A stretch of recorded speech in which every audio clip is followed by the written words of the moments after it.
Radio Universidad de Chile.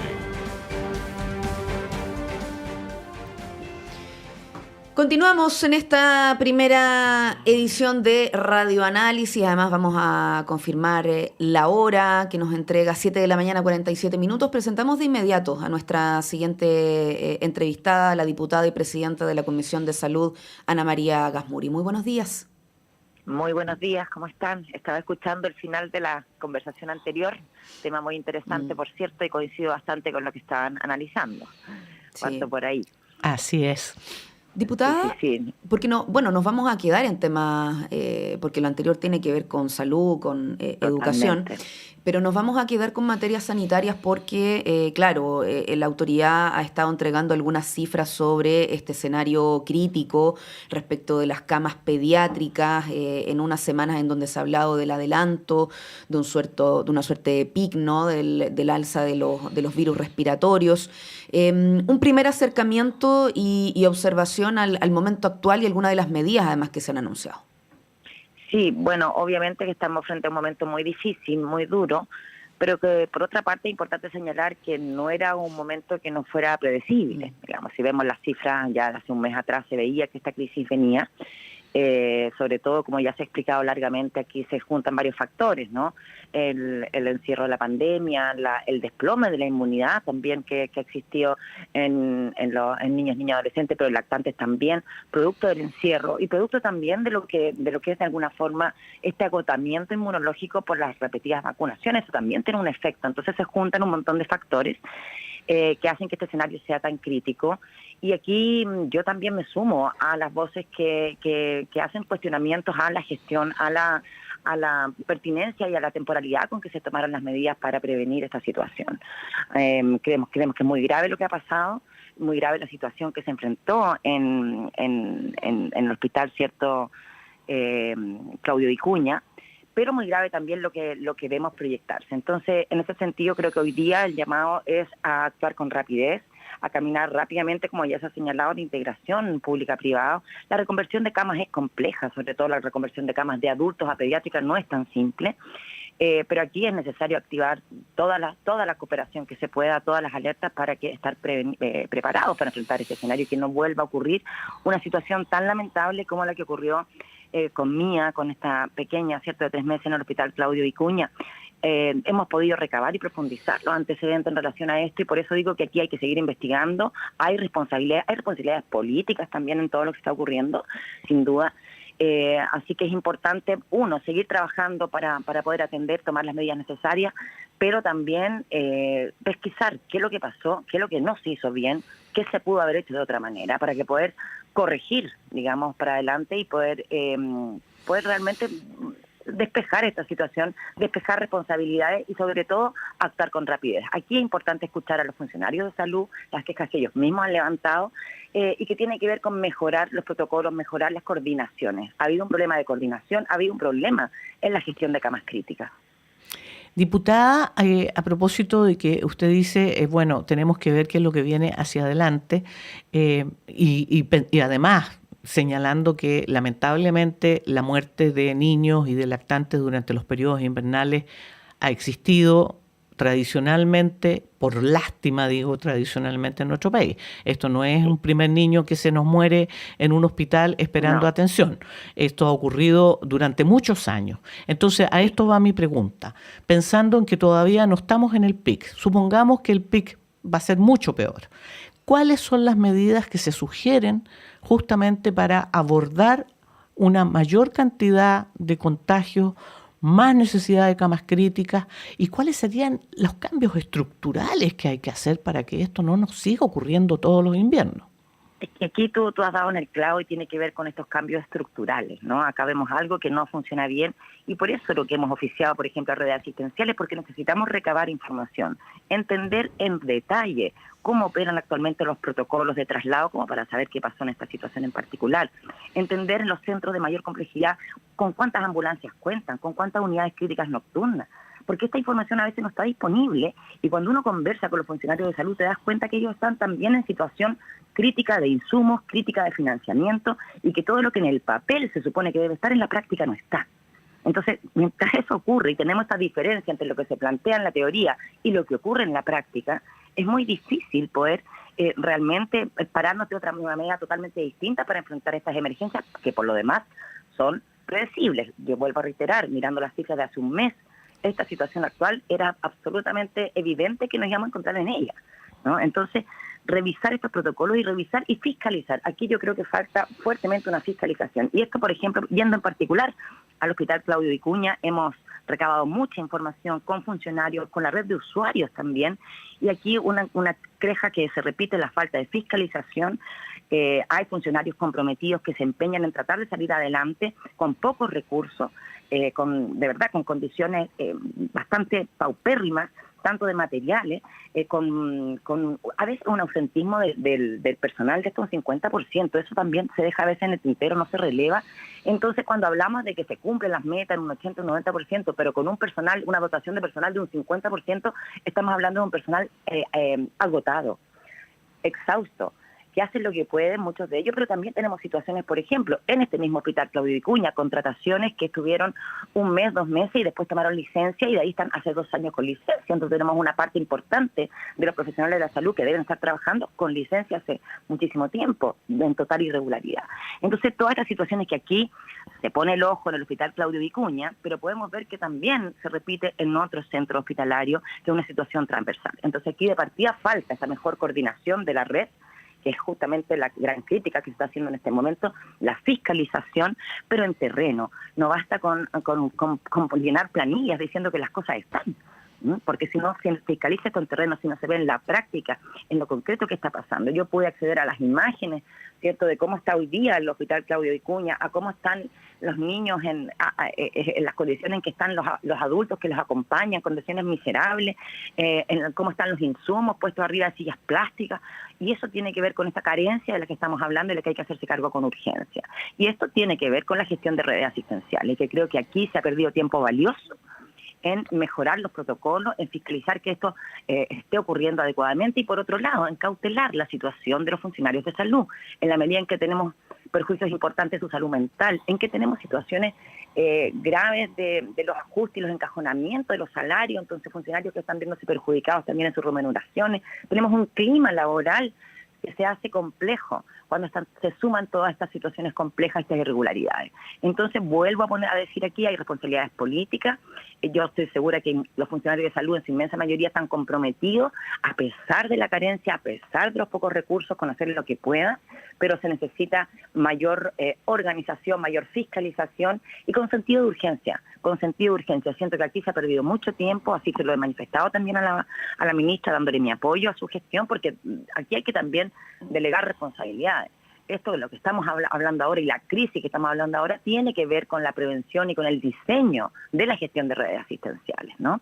Y yo lamento que estemos viviendo esta situación tan terrible, tan lamentable, y que sea la muerte, ¿cierto?, de una menor de edad la que desencadene este sentido de urgencia que debería haber estado activado con mucho más potencia desde antes. Yo aquí también quiero recoger lo que han manifestado los propios funcionarios ministeriales de redes asistenciales, en que también apoyan a la ministra, han sacado la voz apoyando a la ministra, pero haciendo sus quejas efectivamente en lo que tiene que ver con la responsabilidad de la gestión de redes asistenciales.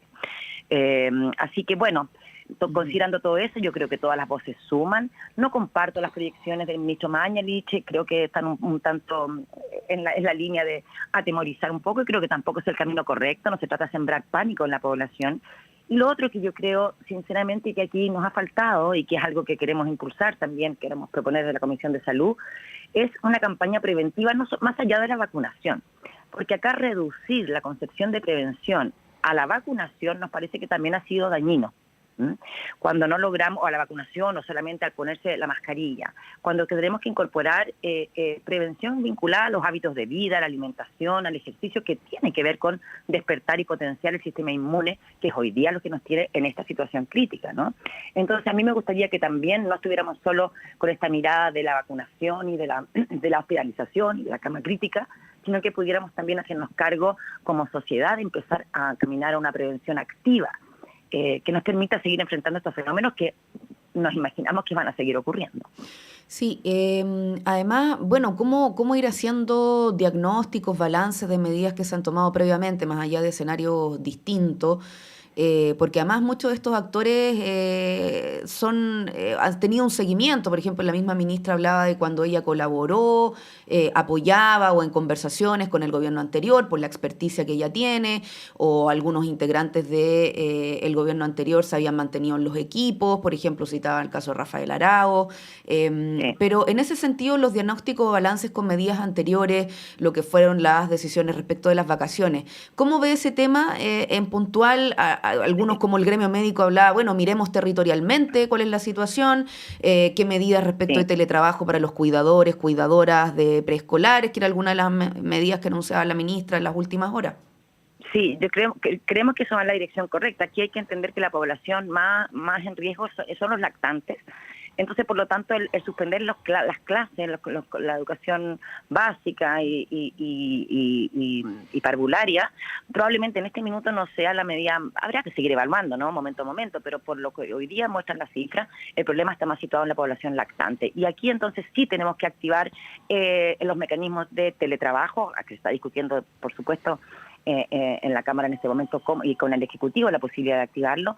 También se han planteado por ahí volver a extender el postnatal, ¿cierto?, de emergencia, para justamente poder por esa vía que los lactantes puedan permanecer en sus hogares para evitar seguir expandiendo esta transmisión, pero por supuesto tenemos que hacernos cargo de la situación de las madres, padres o quien sea que vaya a ejercer el cuidado de los niños o niñas, ¿no? Y creo que ahí hay que poner el foco, evidentemente, más que pensar en este momento en adelantar las vacaciones o paralizar las clases, más allá, y ahí coincido, de la pertinencia territorial. Aquí hay decisiones que tienen que tomarse localmente según la realidad epidemiológica en que se encuentre cada caso en particular, y las condiciones que tengan los establecimientos educacionales y los grupos familiares que tienen a sus hijos en ello. Pero por lo que sentimos hasta el momento, pensamos que el adelantar las vacaciones o cerrar los colegios en este minuto no va en la dirección adecuada y podría generar más complicación aún, ¿no?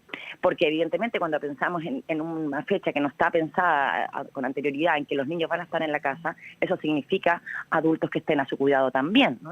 Entonces se vuelve más complejo. Si lo reducimos al espacio de los lactantes, resulta más fácil gestionar también el teletrabajo o las medidas necesarias para que esos cuidadores de esos menores puedan ejercer su trabajo a distancia y ejercer efectivamente las labores de cuidado. Este es un nudo crítico siempre que tenemos que como sociedad seguir avanzando en resolverlo, sobre todo cuando queremos construir una sociedad basada en la cultura del cuidado, ¿no? Porque a veces, claro, se toma una resolución, pero no se consideran en todos los factores que significan para la familia hacerse cargo de estos cambios de planes o de el cuidado de los menores en un periodo que no estaba considerado previamente. Pero sí, como siempre y como en cada uno de los temas vinculados a salud, la pertinencia territorial es algo que tiene que siempre estar presente. No se puede poner por decreto iguales condiciones de Arica a Punta Arenas, de Arica a Magallanes, como si las realidades fueran las mismas. Diputada, pensando justamente en, por ejemplo, una medida ahora en medio de la urgencia, teletrabajo para las madres o padres cuidadores de lactantes, pero pensando en el futuro, ¿qué es lo que se puede hacer? Estoy imaginando, digo, ¿existen cifras concretas respecto a la cantidad de camas críticas pediátricas que tiene nuestro país en relación a la cantidad de habitantes? ¿Estamos en acuerdo con lo que recomienda la Organización Mundial de la Salud, por ejemplo? ¿Habría que tener mayor cantidad de ventiladores? ¿Habría que contratar más personal para poder efectivamente tener camas críticas reales? Porque tener la cama y el ventilador no nos sirve. Entonces, ese es el punto. Sí, bueno, y tú tienes razón. A veces la gente dice, bueno, que piensa que es fácil abrir una cama más. No, una cama implica un equipo profesional que va acompañado de una cama crítica, no es solamente una cama. Y por cierto y esto hemos estado mirando, analizando las cantidades de camas pediátricas, en general son cifras bajas las camas pediátricas en cada uno de los centros hospitalarios. No es una cifra alta. Y que tiene relación más bien con los promedios que se han sostenido en el tiempo, probablemente prepandémicos, pero hoy día cuando nos enfrentamos a esta situación nos damos cuenta de que se hacen pocas, y tiene que ver con que son caras, con que se necesita profesionales, y hoy día tenemos un problema también de dotación, como lo decíamos al principio.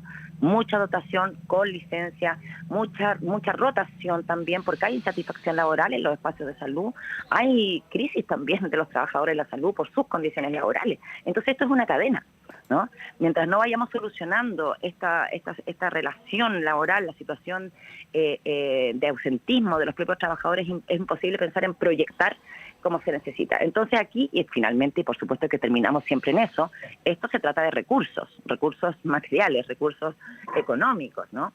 Y evidentemente cuando tenemos un escenario, una reforma tributaria rechazada, no tenemos el excedente de recursos o el flujo de recursos necesarios para inyectar, por ejemplo, en las situaciones de salud. Se dijo claramente, uno de los fines de la reforma tributaria estaba en avanzar con las listas de espera, y eso implicaba, por supuesto, reforzar la dotación de personal.